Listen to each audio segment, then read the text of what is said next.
আসসালামু আলাইকুম ওয়া রাহমাতুল্লাহি ওয়া বারাকাতুহু। সবাইকে বাংলা নববর্ষের শুভেচ্ছা।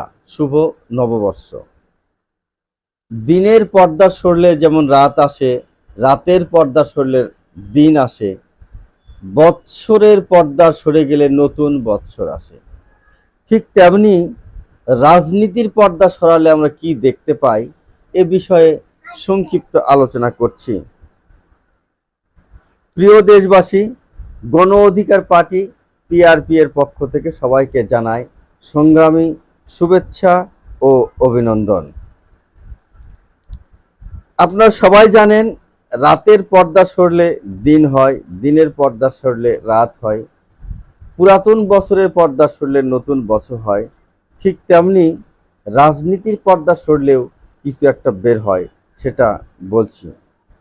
তো রাজনীতির পর্দা সরলে কি হয়, সেটা হলো এক দলের নেতাকর্মীরা অন্য দলের নেতাকর্মীকে কিভাবে হেনস্থা করতে হয়, কিভাবে নির্যাতন করতে হয়, কিভাবে মামলা দিয়ে দাবিয়ে রাখা যায় এবং নিজের দলকে অন্য দলের উপরে প্রভাব বিস্তার করা যায়, এটাই রাজনীতিবিদদের একমাত্র কর্মকাণ্ড। এই হিংসাত্মক কর্মকাণ্ড রাজনৈতিক দলের মূল কাজ। এবং নেতার নাম ও দলের নাম ভাঙিয়ে নেতাকর্মীরা দুর্নীতি করে, চাঁদাবাজি করে, দখলবাজি করে, লুটপাট ইত্যাদি করে থাকে। তাদের এই নেতাকর্মীদের এই সকল অপকর্ম, দুর্নীতিকে বৈধ দেওয়ার জন্য আবার ঊর্ধ্বতন, যেটাকে বলা হেভিওয়েট নেতা, তারা বসে আছে তাদের সকল অপকর্মকে বৈধতা দেওয়ার জন্য এবং ওই সকল অন্যায়কারী দুর্নীতিবাজ নেতাদেরকে যোগ্য নেতা বলে ঘোষণা করার জন্য।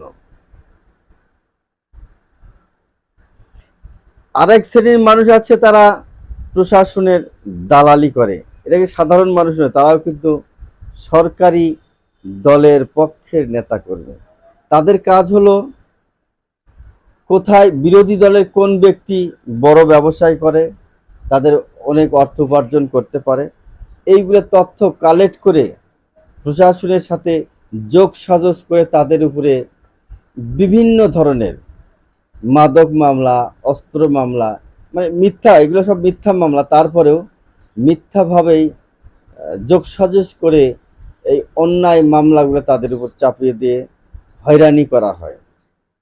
প্রশাসন কখনোই এই জাতীয় কাজের পক্ষে নয়, তারা এই জাতীয় কাজ করতে অভ্যস্ত নয়, কারণ তারা তো বেতন পায়, তাদের ন্যায্য পারিশ্রমিক পায়, গভর্নমেন্ট দেয়, সরকার তাদেরকে দেয় এবং এটা জনগণের টাকা থেকেই হয়। আর জনগণকে সুরক্ষা দেওয়া তাদের কাজ, এটা তারা জানে, তারপরেও তারা করতে বাধ্য হয়, তাদেরকে বাধ্য করানো হয়। যখন যে দল সরকারে আসে তখন সেই দলই এই জাতীয় কর্মকাণ্ড করে থাকে, আমরা প্রতিনিয়ত ওয়াকিবহাল।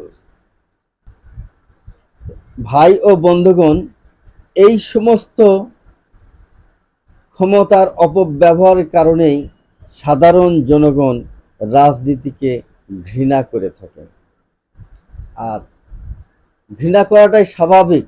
আমি যেটা বলতে চাচ্ছি সেটা হলো, তারা যেটা করছে প্রকৃতপক্ষে এটা রাজনীতি নয়। রাজনীতি হলো ওইটা যে নীতি সকল নীতির ঊর্ধ্বে, যে আদর্শ সকল আদর্শের ঊর্ধ্বে, সেইটাই হলো রাজনীতি। আর এই রাজনীতি থেকেই তারা সবাই বিচ্ছিন্ন হয়ে গেছে, যার কারণেই জনগণ এই রাজনীতিকে এবং রাজনীতিবিদদেরকে ঘৃণা করে। তো আমি যেটা বলতে চাচ্ছিলাম সেটা হলো, আসুন আপনারা সবাই দল মত ধর্ম নির্বিশেষে এসে প্রকৃত সঠিক রাজনীতিটা আমরা বাস্তবায়ন করি। প্রকৃত সঠিক রাজনীতি সম্পর্কে বললাম, কারণ সাধারণ জনগণের ভাষায় সঠিক রাজনীতি হলো ওইটাই যে রাজনীতিতে নিজের খেয়ে, নিজের পরে, নিজের সময় ব্যয় করে অন্যের উপকার করা যায়, দেশের উন্নয়ন করা যায়, সেটাই হলো সাধারণ জনগণের ভাষায় রাজনীতি। আমরা সেই রাজনীতি করি। আপনাদেরকে সেই রাজনীতি করার জন্য আহ্বান জানাচ্ছি, আপনারা আসুন। আরও একটা বিষয় বলতে চাচ্ছি, পহেলা বৈশাখ বলতে ঘুচে যাক গ্লানি, মুছে যাক জরা, অগ্নি স্নানে সূচি হোক ধরা।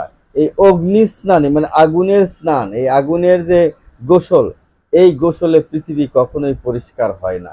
এটা অন্য ধর্মের লোকের চিন্তাধারায় থাকতে পারে, সেটা নিয়ে আমরা বলতে যাব না। যে যার ধর্ম পালন করবে, কোনো বাধা ধরা নাই। তবে যারা ইসলামপন্থী ভাই ও বন্ধু, তাদের উদ্দেশ্যে বলতে চাচ্ছি, আপনার নিজস্ব চরিত্র, নিজস্ব আদর্শ যদি সঠিক না হয়, ইসলামপন্থী না হয়, আপনাকে ওই পেঁচা ধুধু পাখিয়ে কখনো পরিত্রাণ দিতে পারে না। তাই আসেন, আমরা ইসলামের অনুসারী যারা, তাদেরকে বলছি, আল্লাহ এবং আল্লাহর রাসূলের, আল্লাহর প্রেরিত আল কোরআন এবং আল্লাহর রাসূলের রেখে যাওয়া আল হাদিস, ওই অনুসারে আমরা আমাদের জীবনকে গড়ি, ওই অনুসারে আমাদের আদর্শ প্রকাশ করি। দেখবেন এই দেশে, এই পৃথিবীতে শান্তি বিরাজ করবে। মানুষে মানুষে হানাহানি থাকবে না, মানুষে মানুষে হিংসাত্ব থাকবে না। এই মানুষে মানুষে হিংসাত্ব, হানাহানি মুসলমান হয়েও কেন করছে? মুসলমান হলেই কিন্তু মুসলমান নয়। কারণ আল্লাহর রাসূল একজন, আল্লাহ আমাদের সৃষ্টিকর্তা একজন, উনি আমাদের কাছে বিধান পাঠিয়েছে একটি, আল কোরআন। আমাদের কালেমা একটি, লা ইলাহা ইল্লাল্লাহ মুহাম্মাদুর রাসূলুল্লাহ। আমাদের আদর্শের ব্যক্তি মুহাম্মদ সাল্লাল্লাহু আলাইহি ওয়াসাল্লাম একজন। কিন্তু আমরা এই একটা আদর্শকেই বহু ভাগে বিভক্ত করেছি, বহু দলে আমরা দল গঠন করে ফেলছি। সঠিক কোন দল, এটা বোঝাই এখন কঠিন হয়ে গেছে। তো যাই হোক, সেটা নিয়ে, এবং বিভিন্ন জন কোরআনের বিভিন্ন ধরনের ব্যাখ্যাও দিয়েছে, যার জন্য কোন ব্যাখ্যা সঠিক এটা বোঝাটা কষ্টকর হয়ে গেছে। তাই আমি সবাইকে বলবো, সবার ব্যাখ্যার উপরে উপেক্ষা করে লাভ নাই। নিজেই একটু স্টাডি করুন, সবাই স্টাডি করে দেখুন, বুঝতে পারবেন প্রকৃত আদর্শ কোনটা, প্রকৃত ধর্ম কোনটা, প্রকৃত রাজনীতি কোনটা। আসুন, আমরা এই বাংলা নববর্ষের প্রথম দিনে আমরা অঙ্গীকার করি, আজ থেকে আমরা সঠিক আদর্শ এবং সঠিক রাজনীতির পথেই চলব। এই বলে আমি আমার বক্তব্য এখানে শেষ করছি। সবাই ভালো থাকুন, সুস্থ থাকুন। আল্লাহ হাফেজ।